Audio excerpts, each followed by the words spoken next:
Hello everyone. आज से हम अपने पेपर 2 मैनेजमेंट के 50 इम्पोर्टेंट टॉपिक्स वाली सीरीज़ है वो स्टार्ट करने वाले हैं। तो हम यूनिट 1 से स्टार्ट करेंगे।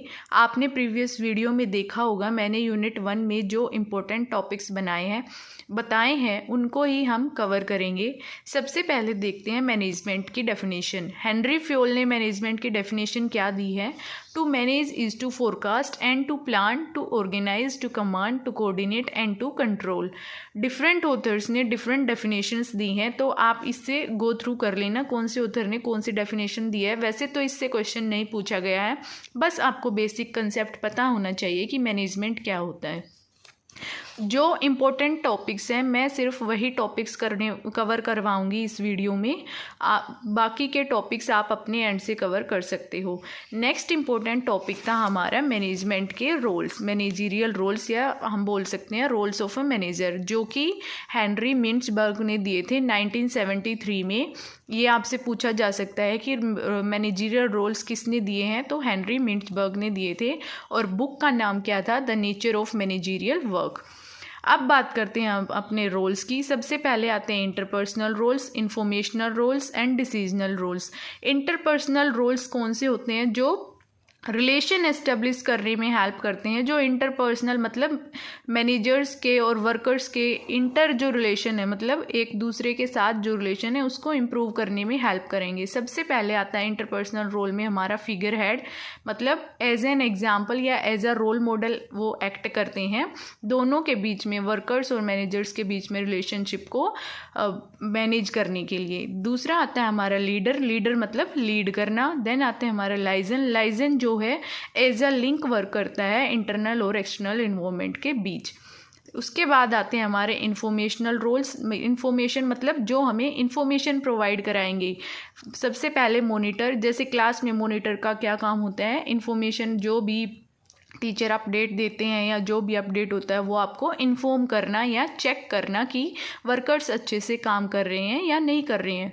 उसके बाद आता है हमारा डिसेमिनेटर। डिसेमिनेटर मतलब इंफॉर्मेशन डिस्ट्रीब्यूट करना, जो भी इंफॉर्मेशन उन्हें टॉप लेवल से मिलेगी वो लोअर लेवल को डिस्ट्रीब्यूट करेंगे। देन आते हैं हमारे स्पोक्समैन। स्पोक्समैन जो है वो हमारी कंपनी को रिप्रेजेंट करते हैं।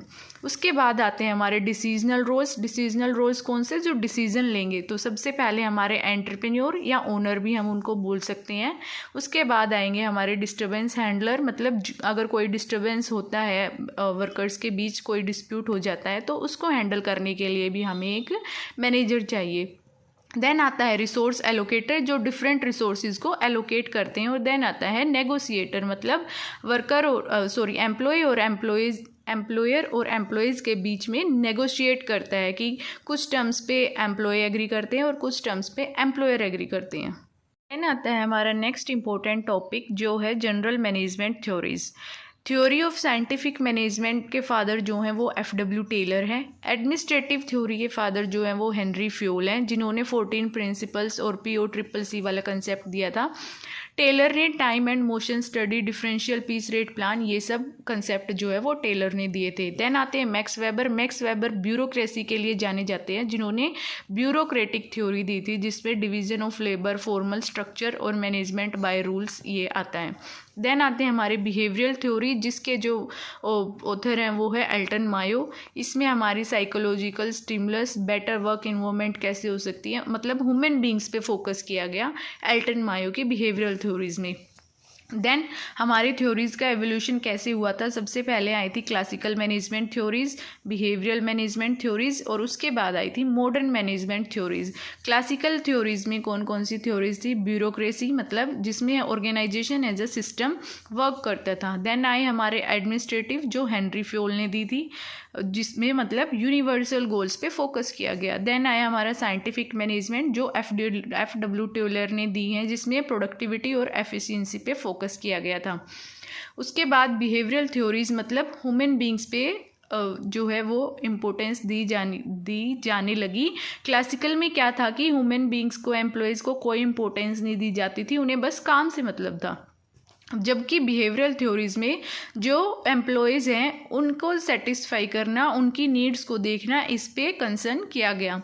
सबसे पहले हमारी हॉथॉर्न स्टडीज़ आई थी, जिसमें एम्प्लॉयज़ को एक एक्सपेरिमेंट किया गया था एम्प्लॉयज़ का, उन्हें एक रूम में लॉक करके फिर उनके मतलब प्रोडक्टिविटी करके ऐसे कुछ उन्होंने अपनी स्टडी की थी। देन आई थी मास्लोज नीड हायरार्की थ्योरी, जिसमें हमारी physiological needs, psychological needs, safety and security needs आती हैं वो। और उसके बाद कुछ अदर बिहेवियरल थ्योरीज भी आई थी। देन उसके बाद आता है हमारा मॉडर्न मैनेजमेंट थ्योरीज, जो कि रिसेंट में ही आई थी। उसमें है हमारी क्वांटिटेटिव सिस्टम और कंटिंजेंसी। क्वांटिटेटिव थ्योरीज कौन सी हैं? Management as a science, operation management, management information system. और system theories open system, close system. उसके बाद कंटिंजेंसी थ्योरीज में आएंगी हमारी सिचुएशनल थ्योरीज। अब डिस्कस करते हैं हम अपना साइंटिफिक मैनेजमेंट वाला कंसेप्ट, जो कि F.W. टेलर ने दिया था। साइंटिफिक मैनेजमेंट में F.W. टेलर की जो बुक थी वो 1911 में आई थी। साइंटिफिक मैनेजमेंट बुक जो नाम था वो था साइंटिफिक मैनेजमेंट। साइंटिफिक मैनेजमेंट मतलब वन बेस्ट वे। इसके 4 प्रिंसिपल्स ये इतने ज़्यादा इम्पोर्टेंट नहीं है। और इसके जो 3 एरिया ऑफ फोकस है वो क्या क्या थे? TSM यानी टास्क परफॉर्मेंस, सुपरविजन और मोटिवेशन। 2 मैनेजरियल प्रैक्टिसेस कौन कौन सी थी? Piece rate incentive system, time and motion study. अब साइंटिफिक मैनेजमेंट की जो टेक्निक्स हैं वो हमारे इम्पोर्टेंट हैं, इनसे काफ़ी बार क्वेश्चन पूछे गए हैं। सबसे पहले आती है हमारी functional foremanship, standardisation and simplification of work, work study, differential piece wage system and mental revolution. Functional foremanship मतलब डिफरेंट फंक्शन के लिए हमारे पास एक फोरमैन होना चाहिए। फोरमैन मतलब एक लीडर होना चाहिए। Standardisation and simplification of work मतलब वर्क को स्टैंडर्डाइज करो और सिंप्लीफाई करो। वर्क स्टडी मतलब कितने आवर्स तक हमें काम करना है वो। डिफरेंशियल पीसवेज सिस्टम में क्या था कि अलग अलग मतलब जितना आप प्रोड्यूस कर रहे हो उसके बेसिस पे, मान लो किसी वर्कर ने 100 यूनिट्स बनाई तो उसको 100 यूनिट के बेसिस पे वेज जो है वो दिया जाएगा। मेंटल रेवोल्यूशन मतलब मेंटल स्टडी, यानी जो एम्प्लॉयज़ है उनका मेंटली इमोशनली उनको चेक करने के लिए मेंटल रेवोल्यूशन आई थी। अब वर्क स्टडी को हमारे डिफरेंट पार्ट्स में डिवाइड किया गया है। वर्क स्टडी में आता है फटीग स्टडी मतलब काम करते करते जो एम्प्लॉयज़ हैं वो थक जाते हैं तो इसके लिए उन्हें बीच में ब्रेक्स भी चाहिए। देन आता है हमारा मेथड स्टडी मतलब काम को कंप्लीट करने के लिए कोई एक बेस्ट मेथड होना चाहिए। टाइम स्टडी मतलब एक पर्टिकुलर वर्क को कंप्लीट करने के लिए एक स्टैंडर्ड टाइम होना चाहिए कि 2 घंटे में आपको 100 यूनिट्स प्रोड्यूस करनी है। देन आया हमारा मोशन स्टडी मतलब कि अगर 3 स्टेप का काम है तो वो 8 स्टेप में नहीं होना चाहिए, 3 स्टेप में ही कंप्लीट हो जाना चाहिए। ये था भाई हमारा techniques of scientific management.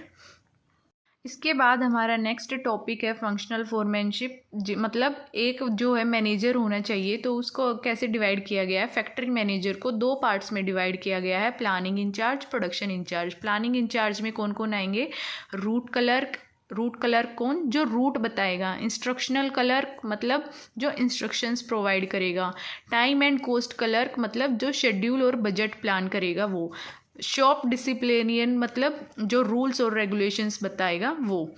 Planning in charge को याद करने का निमोनिक है रिट्स या राइट्स भी आप बोल सकते हो। आर मतलब रूट, आई इंस्ट्रक्शन, टी माने time and S stands for shop disciplinarian.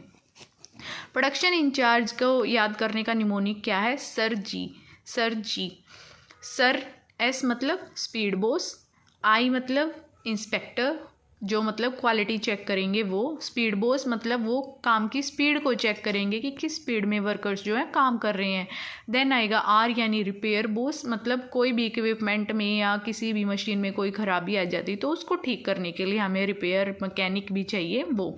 जी माने गैंग बॉस कौन? जो मटेरियल अरेंज करेंगे, मशीन्स अरेंज करेंगे, वर्क एलोकेट करेंगे और टास्क असाइन करेंगे वो। इस पर्टिकुलर टॉपिक से भी PYQs में क्वेश्चन पूछे गए हैं। उसके बाद आते हैं हमारे एडमिनिस्ट्रेटिव मैनेजमेंट जो कि हेनरी फ्योल के 14 प्रिंसिपल्स थे वो जो 1841 से 1925 में आए गए। आपसे सीक्वेंस में क्वेश्चन भी पूछ सकते हैं कि कौन सी थ्योरी कब आई थी। या तो वो रिसेंट से प्रीवियस की तरफ भी जा सकते हैं या प्रीवियस से रिसेंट की तरफ भी आ सकते हैं। आपको सीक्वेंस पता होना चाहिए कि पहले हमारी साइंटिफिक मैनेजमेंट आई है, फिर एडमिनिस्ट्रेटिव आई है, उसके बाद जो है वो दूसरी थ्योरीज आई हैं। अब 14 प्रिंसिपल्स कौन कौन से हैं?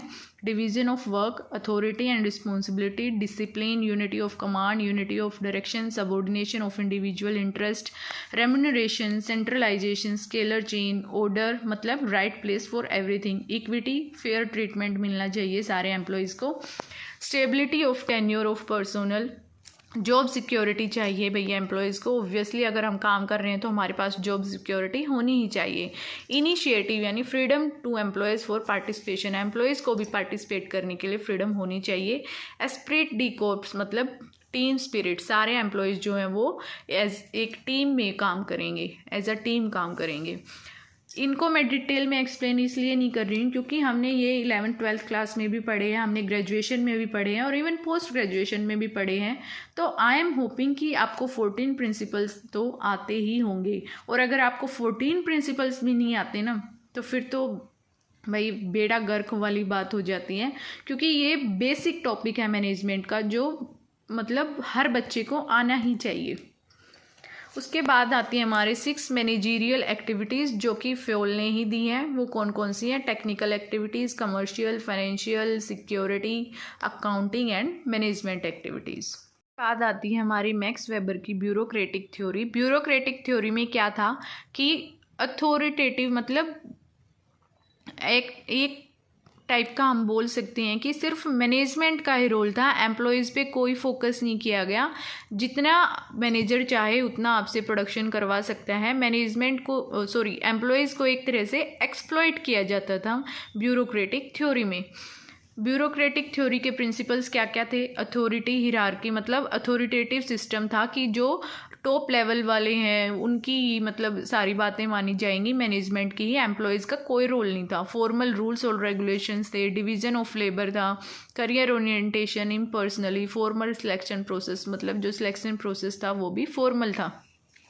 मैं इसके बाद एक और टर्म आती है मैरी पैकर फोलेट, जिनको जैसे father of scientific management F.W. Taylor है, ऐसे ही मदर ऑफ साइंटिफिक मैनेजमेंट जो है वो हमारी मैरी पैकर फोलेट है। याद रखना, ये क्वेश्चन में पूछा जा सकता है कि मदर ऑफ साइंटिफिक मैनेजमेंट हम किसको बोलते हैं। देन आती हैं हमारी बिहेवियरल थ्योरीज। बिहेवियरल थ्योरीज में हमारी ह्यूमन रिलेशन थ्योरी आएगी जिसमें ह्यूमन बींग्स पे फोकस किया गया। बिहेवियरल थ्योरीज किसने दी थी? एल्टन मायो ने। हाथोन स्टडीज़ किया गया जिसमें टेस्ट रूम स्टडीज़ की गई, उसमें हमारे illumination experiment, relay assembly room experiment, ये सारे एक्सपेरिमेंट किए गए थे। Intervening studies, observation studies. उसके बाद रिजल्ट ऑफ द एक्सपेरिमेंट जो हमारी हॉथॉर्न स्टडीज़ थी उसका रिजल्ट क्या हुआ?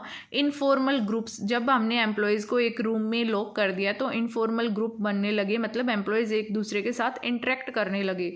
सोशल ग्रुप्स बनने लगे। Work in a social man, worker is a social man, work is considered as a group activity, मतलब एक पर्टिकुलर बंदे का काम नहीं है, अगर एज अ ग्रुप आप काम करते हो तो उस काम को आप अच्छे से कर सकते हो। Social and psychological factors influencing employee behaviour.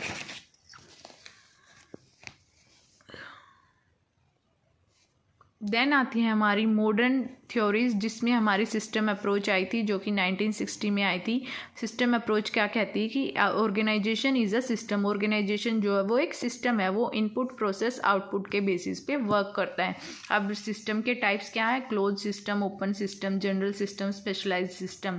Closed कौन सा? जो इंटरनल ओनली होगा with in the boundaries, open external outside the boundaries. General management has relation with formal organisation. Specialised system कौन सा? Areas of organisation structure, job design जिसमें हमारे include होंगे वो। उसके बाद आती है हमारी कंटिजेंसी थ्योरी। कंटिजेंसी थ्योरी किसने दी थी? W. Lorsch and P.R. Lawrence ने। इफ एंड देन अप्रोच बोलते हैं जिसको हम एज पर सिचुएशन एक्ट करेंगे।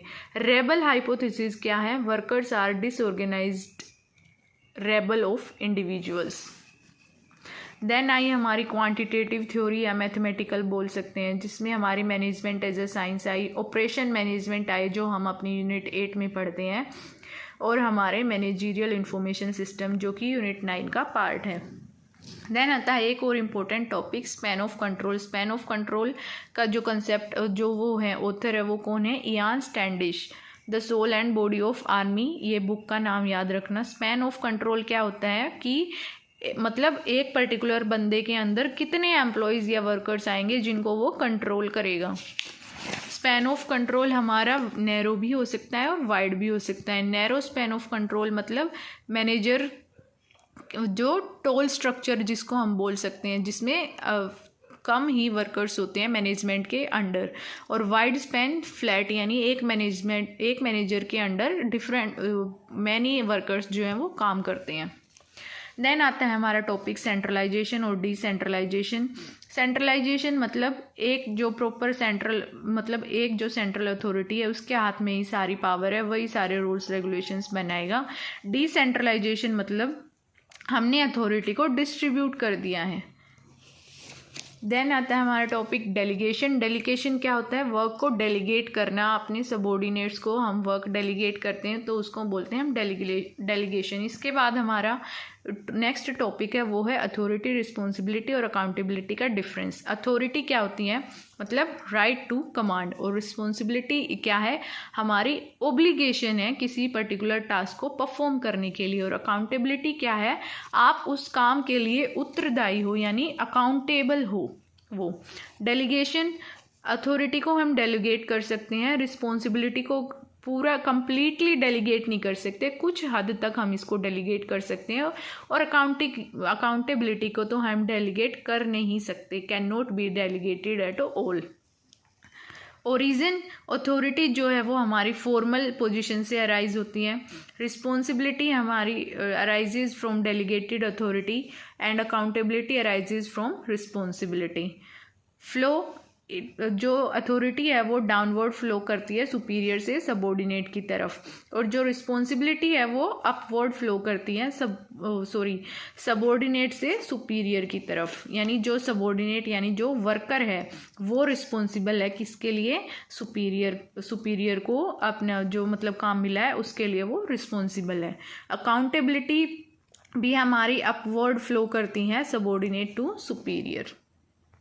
आज की वीडियो में हमने अपना मैनेजमेंट वाला जो पार्ट है यूनिट 1 का उसके इम्पोर्टेंट टॉपिक्स डिस्कस किए हैं। अब जो नेक्स्ट वीडियो आएगी उसमें हम इकोनॉमिक्स वाला पोर्शन जो है हमारा यूनिट 1 का उसके इम्पोर्टेंट टॉपिक्स डिस्कस करेंगे।